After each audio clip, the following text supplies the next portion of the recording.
Chapter 34. Sera discovered the guard outside her chamber the following morning. She opened the door expecting an empty corridor and nearly stepped into the path of a soldier standing against the opposite wall. He straightened at once, one gloved hand resting near the hilt of his sword, and bowed with the formal precision of a man who had already been waiting for some time. Although his face was familiar enough that she was certain she had seen him among the men stationed in the inner courtyard, she could not recall his name, nor could she think of any ordinary reason for him to be standing outside her rooms before breakfast. "Good morning, my lady," the soldier greeted her. Sera paused with one hand still resting upon the door. After glancing along the otherwise deserted passage, she returned her attention to him. "Are you waiting for someone?" "For you, my lady," he replied. There was a fraction of hesitation before the answer, enough to suggest that he had hoped his purpose might be understood without explanation. When Sera asked why, the soldier drew himself a little straighter. "His Grace ordered that you are not to go anywhere unaccompanied." The memory of Rimmerden returned with unwelcome clarity. Smoke rolling beneath the roof of the meeting hall, the stranger turning his ordinary face towards her, and the deliberate movement of his eyes from the embroidery upon her cloak to the ducal carriage behind her. Sera released the door. "I see." The soldier appeared relieved by her acceptance, though that relief proved premature when she asked whether he intended to accompany her to breakfast. He confirmed that he did, and when she inquired what would happen afterwards, he explained that he had been ordered to remain with her wherever she chose to go. There was nothing impolite in his manner. That made the arrangement considerably more difficult to object to. Sera stepped into the corridor and closed the door behind her. The soldier fell into place several paces back, close enough that she could hear the measured rhythm of his boots, but far enough away to preserve the appearance that she was not being marched through Ashcroft under guard. The distinction did little to improve matters. He followed her to breakfast and stopped outside the morning room, taking up a position beside the open door while she crossed to the table where Eleanor was already seated. From her chair, Sera could still see part of his shoulder in the corridor. Eleanor followed her gaze before pouring tea into Sera's cup. "There's a soldier outside," she observed. "I had noticed," Sera replied. Eleanor reminded her that Kaelen had said she was not to leave a guard's sight, but Sera had assumed the order applied only to their return journey from Rimmerden. The man stationed beyond the doorway suggested that Kaelen had intended something rather more extensive. When Eleanor lowered her eyes towards her plate, Sera caught the faint movement at the corner of her mouth. "You find this amusing." "Not the danger," Eleanor assured her carefully, "only the expression on your face." Sera glanced towards the corridor again. The soldier had not moved. "I have not yet decided what expression is appropriate when one wakes to discover that the hallway has acquired a permanent occupant." "He will not be permanent," Eleanor said. Sera had just begun to find that reassuring when Eleanor added that there would be several men working in shifts. The arrangement proved every bit as thorough as she had feared. The first soldier accompanied her from breakfast to the library, where he stationed himself near the entrance while she searched the shelves. When Sera eventually left through the western door, rather than the one by which she had entered, another guard was already waiting in the adjoining gallery. He bowed as she emerged, while the first remained visible at the opposite end of the library. They had anticipated that she might take another route. Sera continued into the gallery without comment, though the second soldier followed at the same careful distance as the first. By mid-morning, she had established that he would wait outside the library, beside the still room, and at the foot of the narrow stair leading towards the upper galleries. Whenever she paused, he paused with her. When she turned back because she had forgotten a book, he changed direction without the slightest sign of irritation. At one point, Sera entered a shallow alcove containing nothing more useful then a faded tapestry and an empty wooden chest. The guard remained at the entrance and waited. She examined the chest as though she had intended to do so all along, then stepped back into the corridor. He resumed following her without question. He was either remarkably disciplined or had been given very specific instructions not to challenge anything she did. By the time Sera reached the eastern corridor, her patience had worn thin enough that even the sight of Kaelen's partly open solar failed to distract her from it. Benedict was just leaving with a leather folder beneath one arm. He greeted her with a respectful inclination of his head, and although his gaze moved briefly towards the guard behind her, there was no surprise in his expression. He stepped aside without comment, allowing her to enter. Kaelen stood beside the broad table near the window, studying a map held flat beneath several smooth river stones. His cane rested within reach against the table, though he was not leaning upon it, and the stiffness in his movements appeared no worse than it had been before the journey to Rimmerden. He looked up as Sera approached. "Lady Seraphine?" "There is a man outside my chamber," she said. "There should be," Kaelen replied. The answer came without hesitation. Sera stopped on the opposite side of the desk and informed him that the same man had followed her to breakfast and then to the library. "That was the purpose of assigning him," Kaelen said, returning his attention to the map. Sera drew a slow breath. "I understand that precautions are necessary, but being followed through every corridor of my own home seems excessive." That brought his eyes back to her. The man who set fire entered Rimmerden without attracting notice, barred 3 people inside the hall, and escaped before the roads were secure. He saw your face and recognised that you belonged to Ashcroft. "I know what happened," Sera replied. "Then you know why the guard remains." His voice was quieter than it had been in the village square, but the authority beneath it had not softened. Sera remembered how that voice had cut through the panic at Rimmerden and set an entire village moving before fear could scatter it. She folded her hands before her. "Ashcroft is not Rimmerden. There are guards at the gates, soldiers in the courtyard, and servants throughout every wing." Kaelen regarded her steadily. "And yet you have spent much of the morning entering rooms alone." "The guard was standing outside." "Precisely." The answer ended that line of argument with such complete certainty that Sera suspected he had no intention of acknowledging its circular nature. Kaelen crossed to the desk, opened the upper drawer, and removed a small brass whistle suspended from a dark cord. He placed it upon the papers between them. Sera looked down. "What is that?" "A signal whistle," he replied.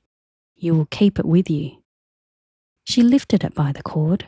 The metal was plain, without engraving or ornament, and small enough to disappear inside her palm. "My first necklace," Sera observed. "I had imagined the occasion rather differently." Kaelen did not laugh. "The guard may be drawn away." Whatever lightness she had intended faded beneath the severity of his expression. When Sera asked whether he truly believed such a thing could happen within Ashcroft, Kaelen reminded her that the arsonist had already shown himself capable of moving unnoticed among ordinary people. He would not rely upon the castle walls alone. Nor would he assume that a single guard could not be deceived, injured, or called away by a false alarm. Sera turned the whistle between her fingers. "What am I expected to do with it?" "If anyone approaches you whom you do not recognise, move towards the nearest occupied room and use it," Kaelen instructed. "If you believe you are being followed, use it. If a guard attempts to take you somewhere you were not expecting, use it before you obey him." Her fingers stilled around the cord. "You believe he may disguise himself as one of your men?" "I believe appearing ordinary has already served him well." The answer left little room for reassurance. Sera asked how far the sound would carry, and Kaelen told her that every guard within the wing would hear it. And then she asked, His gaze held hers. Then they will come. He spoke with such certainty that the words sounded less like reassurance than a promise already given on behalf of every soldier in Ashcroft. Sera looked down at the whistle again. It seems unlikely that I should be allowed far enough from a guard to require it. The guard may be injured, deceived, or separated from you. I have considered the circumstances most likely to leave you unprotected. The admission unsettled her more than she expected. Kaelen had not simply assigned a soldier to her chambers in the immediate aftermath of the fire. He had imagined every way in which that protection might fail and had prepared another defence beneath it. Sera slipped the cord over her head. The whistle settled against her gown, cool even through the fabric. Kaelen watched until she had tucked it beneath the neckline. "You will not remove it," he said. The command stopped her hand. Sera lifted her eyes to his. "Not even while sleeping?" she asked.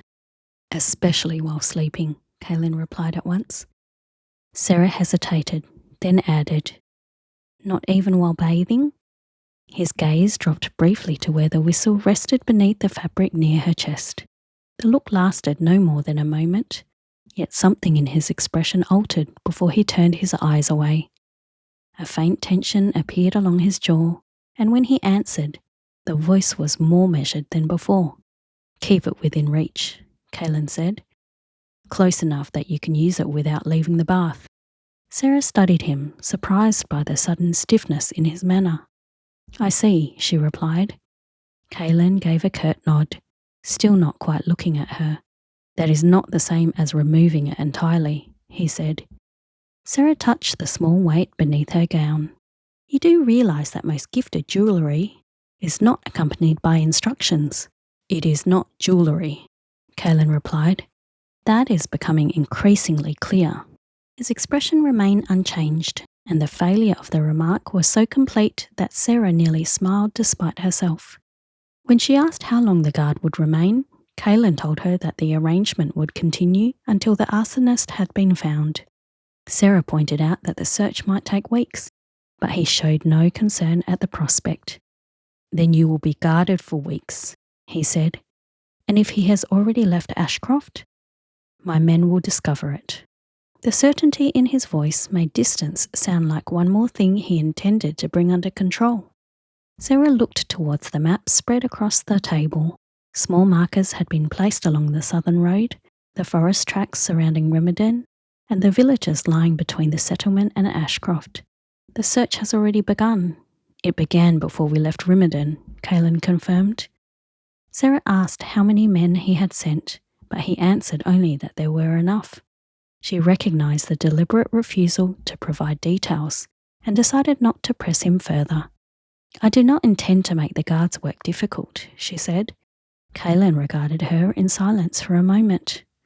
"You entered an empty alcove and remained there for nearly a minute." Sera stared at him. "How do you know that?" "The guard reported it." Sera's eyes narrowed. "I was examining her chest." "An empty chest," Kaelen replied. The words were delivered without the slightest trace of amusement, leaving her uncertain whether he understood exactly what she had been doing or simply considered the distinction irrelevant. "If you intend to test the arrangement," he continued, "do so within the castle." Sera decided not to ask how much else the guard had already reported. She turned towards the door, but Kaelen's voice stopped her before she reached it. "Lady Seraphine." Sera looked back. His attention had returned to the map, though the hand resting beside it remained still. "The guard is not a punishment," he said. "You became a witness because you happened to look in the wrong direction at the right moment. That does not make the danger less real." She studied his lowered face. Sera had entered the solar, prepared to argue about the indignity of being followed from room to room. Until then, she had not considered what the arrangement represented from his side. He had been unable to prevent the stranger from seeing her face, and now he intended to control every circumstance that followed. "I understand," she said. Kaelen inclined his head and returned to the map. The soldier waiting outside straightened as Sera entered the corridor and resumed his place behind her. This time she did not turn without warning or disappear into another alcove merely to discover whether he would wait. She went instead to the small morning room, where Eleanor sat beside the window with a basket of mending at her feet. A half-finished piece of embroidery rested across her lap, though she appeared to have spent more time looking out into the courtyard than working on it. The guard took his position outside the open door while Sera crossed the room. Eleanor glanced first towards him and then at Sera. "You spoke with His Grace," Eleanor said, setting the embroidery aside. "I did," Sera replied, and, rather than answer at once, Sera reached beneath the edge of her gown and drew out the whistle. Eleanor's gaze settled on the brass pendant. "It gave you jewellery?" she asked. "It is not jewellery," Sera replied, hearing Kaelen's exact tone in the words and finding herself mildly irritated by how easily it returned to her. She explained that it was a signal whistle and repeated the circumstances under which she had been instructed to use it. As she spoke, Eleanor's expression grew increasingly serious. "He has considered a great deal," Eleanor observed. "Yes." Sera allowed the whistle to fall back against her gown. "He also commanded that I not remove it." Eleanor's gaze lifted. "Commanded?" she repeated. A faint smile threatened her composure. Sera pointed towards her. "Do not." "I said nothing," Eleanor replied as she reached for her embroidery again. The rest of the day passed beneath the quiet presence of the guard. He waited outside the library while Sera read, accompanied her through the covered gallery to the kitchens, and remained near the entrance while Mrs. Agnes explained how the relief supplies would be replaced. When Sera crossed the courtyard to deliver a note to Benedict, a second soldier took over before she reached the opposite doors. The exchange occurred without discussion. One man bowed, the other assumed his position, and Sera continued between them as though the castle had quietly reorganised itself around her. As the hours passed, she began to notice other changes as well. The inner gates remained closed longer when carts arrived. Servants accepting deliveries were required to call a guard before allowing strangers into the yard. 2 additional soldiers stood near the eastern stair, and unfamiliar faces were stopped before they reached the central corridors. Kaelen had not merely assigned a man to her door. He had tightened Ashcroft around her. By evening, the whistle no longer felt quite so strange beneath her gown. She noticed it whenever she bent to retrieve a book or turned too quickly, the small weight shifting against her skin as a reminder that the danger at Rimmerden had followed her home. The day guard escorted her back to her chamber after supper. A second soldier was already waiting outside, prepared to take the night watch. Sera rested one hand upon the latch. "You will remain here all night?" "Yes, my lady," the new guard replied. Sera glanced down the corridor. Kaelen stood near the far archway speaking with Benedict and the captain of the night watch. His cane rested beside him while the captain held a folded roster between both hands. Even from a distance, Sera could tell that they were discussing the changed patrols. Kaelen pointed once toward the eastern stair and then towards the gallery leading to her chambers. He had not issued the order that morning and forgotten it. He was checking the arrangements himself. As though sensing her attention, Kaelen looked down the corridor. Sera and Kaelen's eyes met. For a moment neither moved. Then his gaze lowered briefly towards the place beneath her gown where the whistle lay hidden. The question was clear enough. Sera raised one hand and touched the small shape through the fabric. Kaelen inclined his head. Only then did he return his attention to the captain. Sera entered her chamber and closed the door. The room felt different with a soldier standing just beyond it, and another patrol moving somewhere through the adjoining gallery. She prepared for bed slowly, extinguishing the lamps one after another until only the low light of the fire remained. When she removed her gown, the dark cord caught against her collar. A hand rose instinctively to lift it over her head, but then she stopped. "You will not remove it." The words returned with the same commanding force with which he had spoken them. Sera looked down at the plain brass whistle resting against her nightdress. "My first necklace," she murmured. Beyond the door, the guard shifted quietly at his post. Sera left the whistle where it was. Chapter 35. Several weeks had passed since the fire, yet the man believed to have started it had still not been found.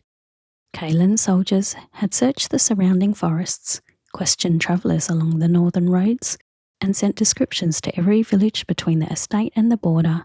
Nothing had come of it. The trail had faded too quickly, leaving only the growing suspicion that the man had escaped into a neighbouring kingdom before the roads could be closed. Whether he had fled in fear or had always intended to cross the border remained uncertain.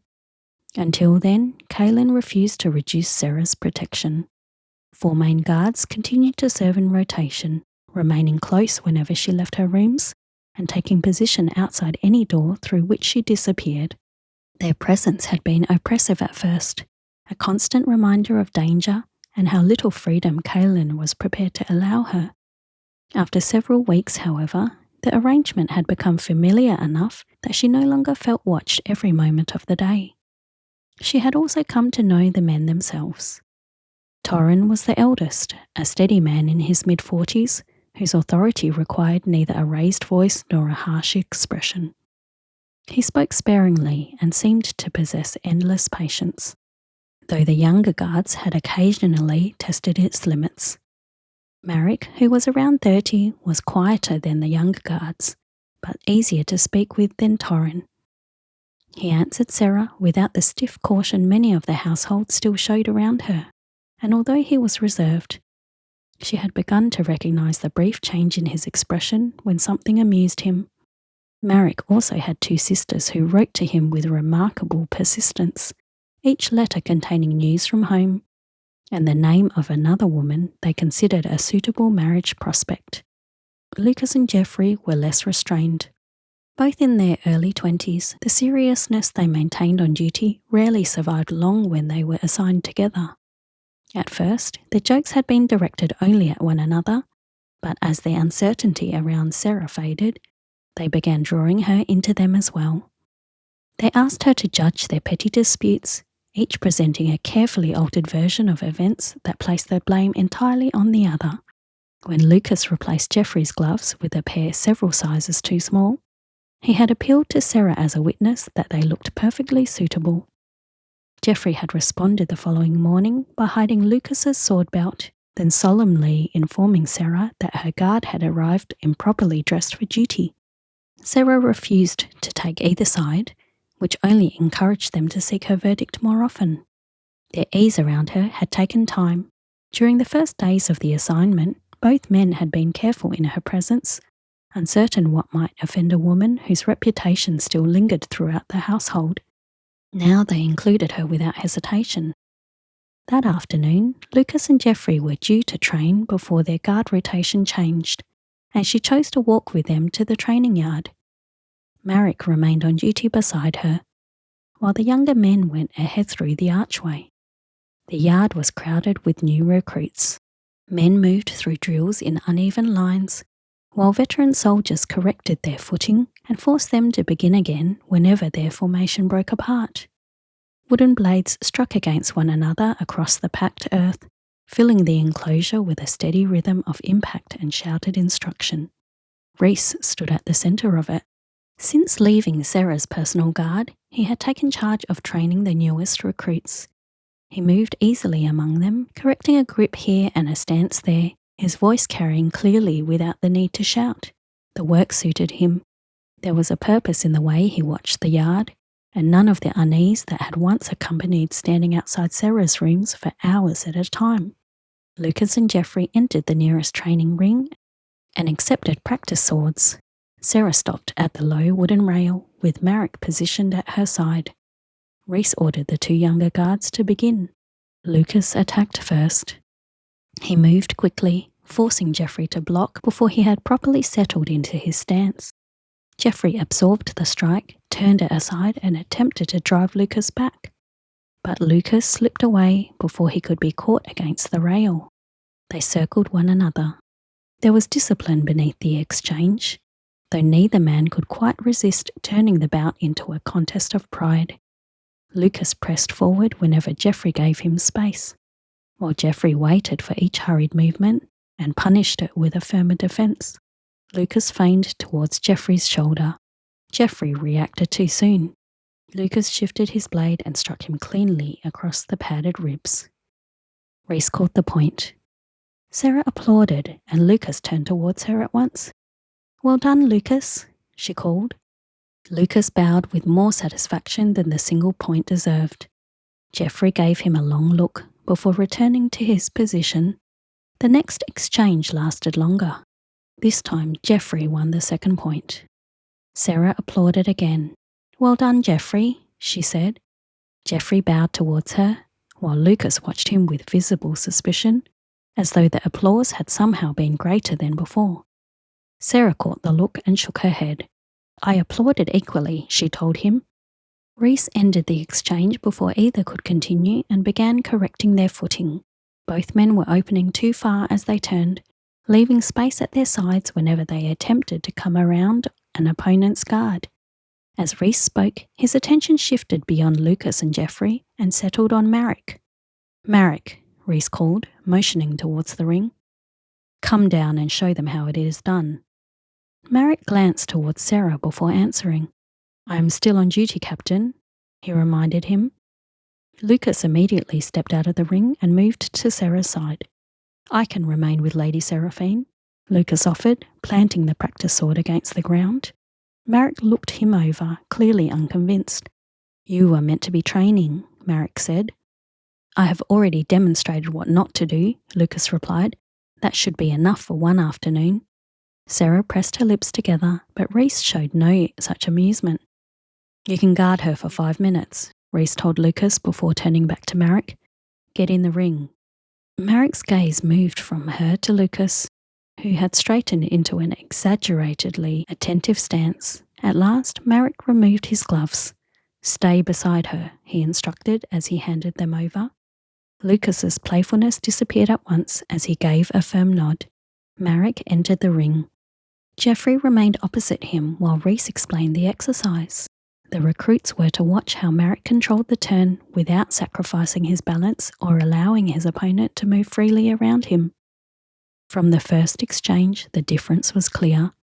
Marek did not rush to take control. He allowed Geoffrey to advance and met each strike with only as much force as necessary. When Geoffrey attempted to shift around him, Marek adjusted his footing, closed the space and forced him back without making the movement appear hurried. Geoffrey attacked again. Marek turned the blade aside and tapped the practice sword against his chest. Rhys caught the point. Sera lifted her hands and applauded. "Well done," she called. Marek looked towards her. The reserve in his expression softened slightly as he inclined his head in acknowledgement. Geoffrey reset his stance. The second bout was stronger. He had learned from the first exchange and kept his movements narrower, refusing to overcommit when Marek gave ground. For several moments he held his position well enough that even Rhys remained silent. Then Geoffrey attempted the turn. Marek stepped inside his guard, caught the movement before it was complete, and brought the flat of his blade against Geoffrey's side. Rhys called another point. Sera applauded more loudly this time. "Well done, Marek," she cheered. A few of the nearby soldiers joined her, striking their hands together as Marek lowered his sword. He looked towards Sera again, and this time the smile he gave her was faint but unmistakable. Sera smiled back. She was watching him as he stepped out of the ring. "You made that look very easy," she told him when he reached the rail. Marek accepted his gloves from Lucas. "Geoffrey improved during the second round," he replied. Sera glanced towards Geoffrey, who was still receiving corrections from Rhys, then looked back at Marek. "You still won both points," she said. "He left his right side open." Kaelen's voice came from behind her. The easy mood around the rail disappeared almost at once. Sera turned and found him standing several paces away, his dark coat fastened high against the cold, and his attention fixed not on her but on Marek. The soldiers nearest the entrance had already straightened. Across the yard, conversations quietened as more men became aware of the Duke's presence. Marek turned and bowed. "Your Grace," he greeted him. Kaelen crossed the remaining distance. His injured leg had improved greatly over the past few weeks. But Sera still noticed the faint unevenness in his stride as he passed over the rough ground. He stopped beside her, though his eyes remained on Marek. "You opened your right side during the turn," Kaelen said. Marek's expression remained composed. "I was guiding Geoffrey into the movement, Your Grace," he explained. "The opening remained," Kaelen replied. His voice was calm, yet there was a coldness beneath it that seemed unnecessary for so small a correction. Sera looked from Kaelen to Marek. She had seen nothing uncertain in the demonstration. Marek had remained in control from the first strike to the last. "He still did well," she said. Kaelen's gaze shifted to her. For a moment he said nothing. His expression revealed little, but she saw the slight tightening of his jaw before he looked back towards Marek. "So I heard," he replied. Sera frowned. She could not tell whether he meant Marek's victory or her applause. Kaelen removed his gloves, one finger at a time, and held them out to Rhys. Rhys accepted them, though his expression became more cautious. "What are you doing?" Sera asked. Kaelen's eyes remained on the training ring. "I am showing him the opening," he answered. He unfastened the heavy coat at his throat and shrugged it from his shoulders. The movement was restrained, almost casual, but it drew Sera's attention nonetheless. Beneath it, he wore a plain dark shirt fitted closely across his shoulders and chest. Kaelen handed the coat to Rhys, then began folding back his sleeves. Sera had seen him dressed for formal dinners, council meetings, and long rides through the estate, always in carefully fitted coats that concealed more than they revealed. She had never paid much attention to what lay beneath them.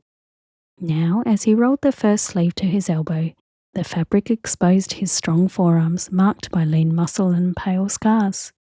His hands steady as he folded the material into place. There was nothing ornamental about his strength.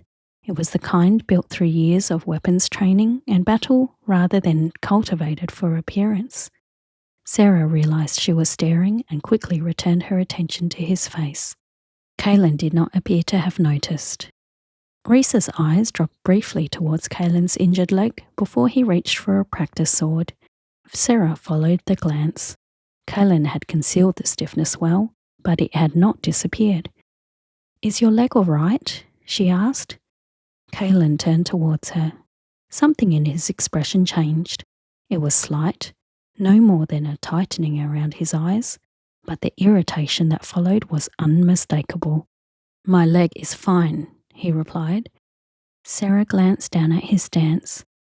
Her brows drew together, but she said nothing further. Kaelen reached for the practice sword Rhys held out. Then his attention moved past Sera and settled on Marek. The glance was brief but deliberate. "Again," Kaelen ordered as he turned towards the ring.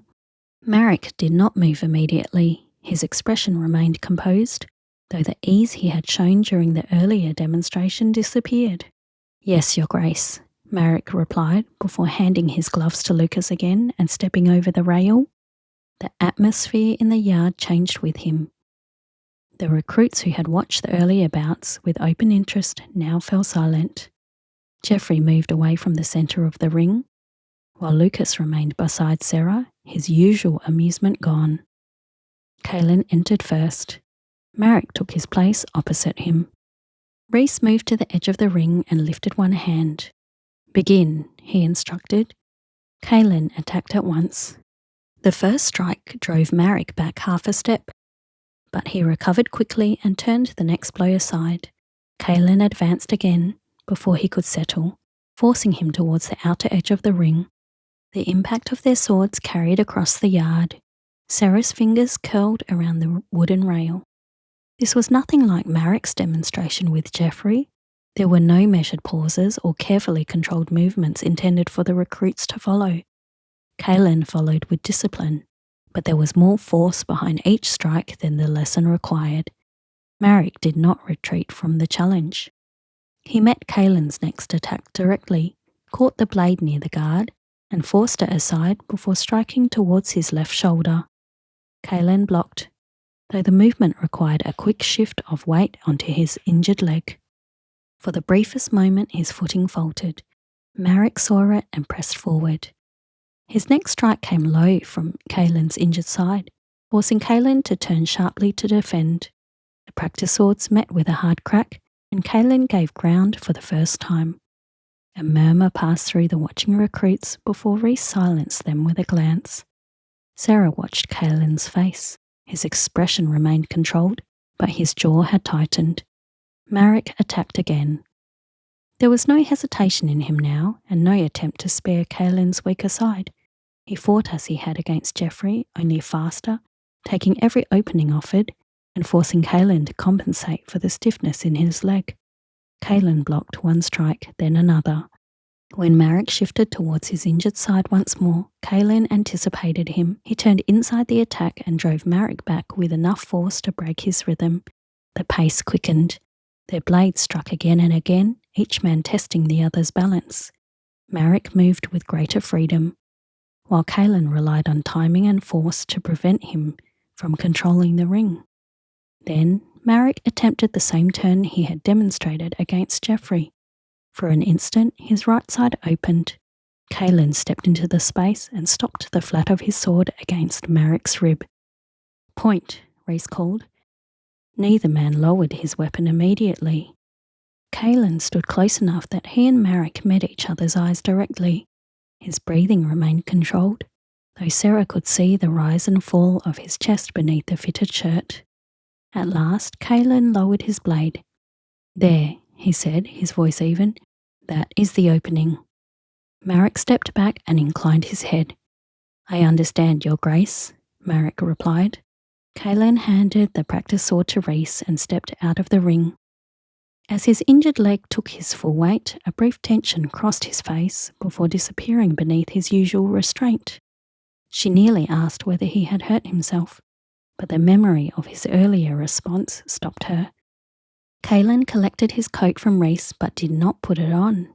He merely draped it over one arm, his sleeves still folded to his elbows. Marek retrieved his gloves from Lucas and returned to Sera's side.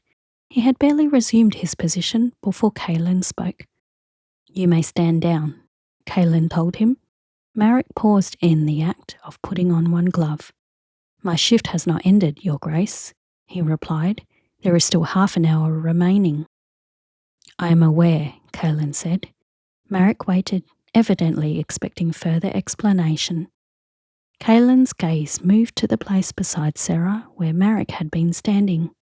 "I will accompany Lady Seraphine," he said. Sera looked at him. The irritation had disappeared from his voice, replaced by the same cool authority he used when issuing orders to his men. That made the decision no less strange.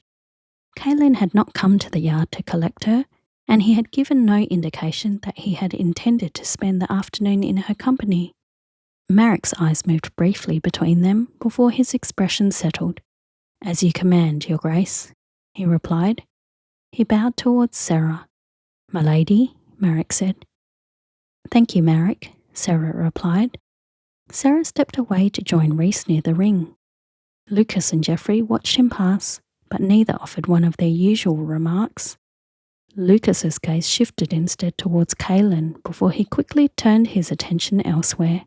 Sera looked back at Kaelen as he began rolling down his sleeves. He fastened each cuff with the same care he brought to everything else, concealing the strong lines of his forearms before pulling on his coat. Within moments, the man who had stood in the ring with his sleeves bared had disappeared beneath dark wool and familiar restraint. Kaelen gestured towards the archway. "Come," he said. "I will accompany you." Kaelen waited until she stepped away from the rail before falling into place beside her. For the first several paces, neither of them spoke. Kaelen's stride remained controlled, but the stiffness in his injured leg had become more noticeable after the bout. Sera saw it, but this time she kept her concern to herself. Behind them, the sharp clash of practice swords resumed. Chapter 36. In the days leading up to Midwinter Hearth, Ashcroft seemed caught between two different rhythms. The search for the man who had escaped Rimmerdin had not stopped. Patrols still rode the roads, reports continued to arrive, and Benedict gathered whatever information could be found. But no one had seen him again, and with soldiers and servants already promised leave for the hearth, much of the castle had begun turning towards the festival instead. Sera found the contrast strange. Somewhere beyond Ashcroft's walls, a man who had helped set fire to the meeting hall remained unaccounted for. Yet inside the keep, evergreen branches appeared over doorways, ribbons accumulated in baskets, and servants argued over where candles should be placed. Life apparently had decided to continue anyway. Sera found Eleanor kneeling near the entrance to the great hall, surrounded by a tangled heap of blue, green, red and gold ribbon. Lucas, the guard on duty, remained at the edge of the room beside the main doors. "You look as though you've given up," Sera observed as she crouched beside Eleanor. Eleanor held up a particularly stubborn knot of blue and gold. "I believe the ribbons have been conspiring against me since last winter," she replied. Sera began separating the colours while two footmen struggled to hang a garland across the far wall. Mrs. Agnes stood beneath them, directing their efforts with enough authority to make retreat impossible. "I did not realise Midwinter Hearth involved so much decoration," Sera said. Eleanor glanced towards Mrs. Agnes before lowering her voice. "Most households are less ambitious." From the far end of the hall, Mrs. Agnes announced that she had heard the remark perfectly well. Eleanor returned her attention to the ribbons, though the smile remained upon her face. "The festival marks the longest night," she explained. "Families light their candles from the same hearth, exchange small gifts, and spend the following days together. Some people leave a lantern outside for travellers who have not yet reached home." She placed a length of green ribbon into one basket and carefully drew a red strand from the remaining knot. "The colours have meanings as well. Green is tied for health, gold for prosperity, and red for courage." Sera lifted a coil of blue ribbon from the floor. "And this one?" "Blue is tied for someone who has gone away," Eleanor answered. "A family hangs one before they leave so that no matter how far they travel, they will always find their way home." Sera looked towards the doorways, where several blue ribbons had already been secured beside the stone arches. They moved gently whenever someone passed, each one carrying the hopes of those who would remain behind and wait for a traveller's return. "Do most people leave Ashcroft?" she asked. "Those with family nearby are usually given several days," Eleanor said. "My mother has been preparing for my arrival since she learned I would be home." Sera lowered her attention to the ribbon in her hands. Until that moment she had thought of Midwinter Hearth only as a feast, yet everything Eleanor described seemed to be centred upon belonging, the same flame shared between candles, gifts chosen for familiar hands, and ribbons hung by those who expected someone to return. Before Eleanor could notice her silence, Mrs. Agnes called for assistance in the kitchens. Eleanor rose reluctantly and pointed toward a broad evergreen wreath resting against the wall. "That belongs above the entrance," she said. "Would you mind hanging it while I finish the cakes?" Sera considered the size of the wreath. "I should be able to manage." Eleanor appeared unconvinced, but another call from Mrs. Agnes prevented further discussion. She hurried towards the kitchens, leaving Sera alone with the wreath. It was heavier than it looked. Pine branches had been woven around a thick wooden frame, with clusters of red winter berries tucked among the dark leaves and a blue cord threaded through the top. Sera carried it up the short wooden steps beneath the archway and lifted the cord towards the iron hook. One side caught first, dragging the wreath sharply out of place. She lowered it, adjusted the loop and tried again, only for it to lean in the opposite direction. After a third attempt, pine needles clung to her sleeves and the blue cord had twisted somewhere behind the greenery. Sera frowned at the wreath. "It would be easier if you remained where I put you." "It appears to disagree." Kaelen's voice came from close beside her. Sera glanced down and found him approaching the steps. She expected him to remain at the foot of the steps. Instead, Kaelen placed one boot upon the lowest stair and reached for the slipping side of the wreath. The small change in height brought them almost perfectly level. For one startled moment, Sera forgot what she was holding. She was so accustomed to tilting her head whenever she spoke to him that finding his face directly before hers felt strangely disorienting. The familiar distance created by their difference in height had vanished. His grey eyes met hers on an even plane, close enough for her to distinguish the darker rings surrounding each iris and the faint crease between his brows. Kaelen appeared to notice the change as well. His attention remained upon her for a fraction longer than the wreath required before shifting towards the twisted cord. "Your side is slipping," he said. Sera tightened her hold and forced her attention back to the greenery. "I know." Kaelen lifted the opposite side, taking enough of the weight for her to reach behind the branches. The wreath stood between them, filling the narrow space with the scent of pine, though it did little to lessen her awareness of his nearness. Each time she raised her head to examine the hook, she found him at eye level again, far closer than she was accustomed to seeing. "The cord has caught beneath the frame," Sera said as she searched behind the branches. "Can you free it?" Kaelen asked. "I believe so. Hold that side a little higher." He obeyed without comment, and the additional height allowed her to draw the twisted loop free. She secured it over the iron hook before carefully releasing her side. The wreath remained in place, though it leaned noticeably towards her. Kaelen looked over the wreath once more.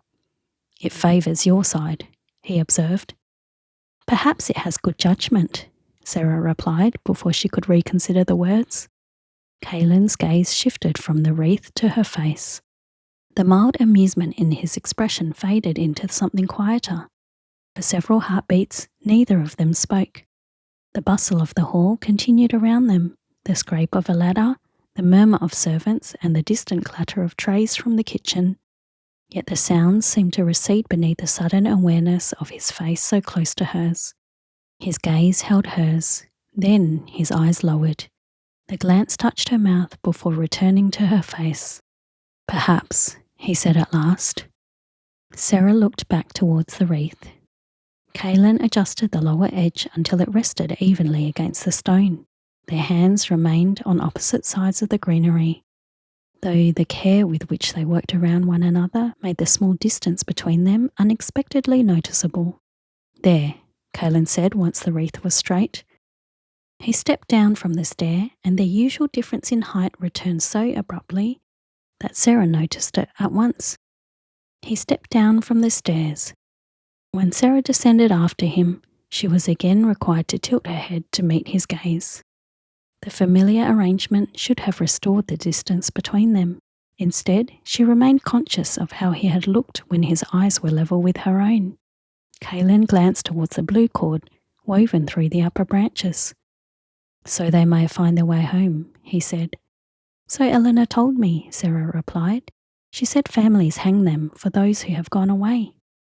His gaze remained upon the wreath for a moment. "It is one of the older traditions," Kaelen said. "Some households have observed it for generations." There was nothing unusual in his tone, yet Sera found herself studying the wreath more closely. Blue ribbons already marked several doorways throughout the castle, each one tied with a particular person in mind. Before she could examine the thought further, Mrs. Agnes appeared at the entrance to the great hall. "Lady Seraphine, Eleanor was sent to find you some time ago." "The wreath proved difficult," Sera replied. Mrs. Agnes looked from the wreath to Kaelen and then back to Sera. Kaelen inclined his head before continuing along the gallery. Sera watched him go for only a moment before Mrs. Agnes placed another basket of ribbons into her hands. "There are still 6 windows waiting," the older woman informed her. The remainder of the morning passed amid evergreen branches, candles, and coloured cloth. As they worked, Eleanor explained the other traditions of the midwinter hearth. The candle kept burning through the longest night, the sweets given to children, and the small gifts exchanged before those travelling departed for their families. By midday, Ashcroft no longer resembled the severe northern fortress Sera had first entered. Garlands softened the walls, coloured ribbons stirred beside the doorways, and candles waited along the window sills to be lit on the night of the festival. Sera paused beneath the wreath and looked up at the blue cord disappearing among the branches. Around her, the household prepared to separate for several days. Eleanor would return to her mother, while Rhys would spend the hearth with Margaret and his daughters. Torrin, Marek, Lucas and Geoffrey, had each been granted leave to visit their families before Ashcroft's doors were closed. Once the last of those on leave had departed, Ashcroft's doors would be closed for the midwinter hearth. No visitors or deliveries would be admitted until the festival ended, and soldiers would remain stationed at every entrance to the occupied wing. Before returning to her chambers, Sera selected one narrow length of blue ribbon from those left upon the table. She folded it carefully and slipped it between the pages of her notebook. The next time Kaelen rode from Ashcroft, she could hang it from the watchtower window, where it might be visible from the northern road. By the time Sera reached her chambers, she had begun a list of gifts for Eleanor, Mrs. Agnes, Benedict, Rhys and his daughters, as well as something small for each of the 4 men assigned to guard her. Her pen slowed when she reached the final name. The blue ribbon lay hidden beneath the pages beneath her hand. After a moment, she wrote Kaelen.